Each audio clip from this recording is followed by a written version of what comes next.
Obec Sebedín Bečov leží v predhorí Poľany v doline potoka Zolná na hranici Banskobystrického a Zvolenského okresu.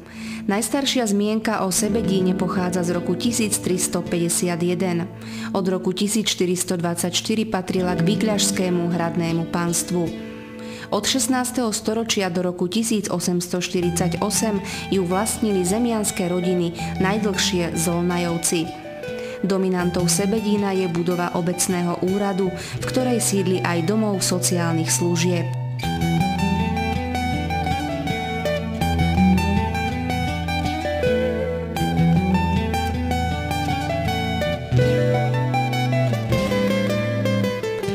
Bečov vznikol v polovici 14. storočia.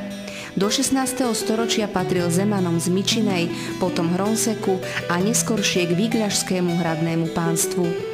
V roku 1964 sa obidve obce zlúčili do jednej.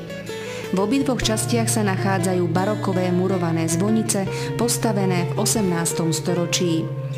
Obec má takisto dva domy smútku.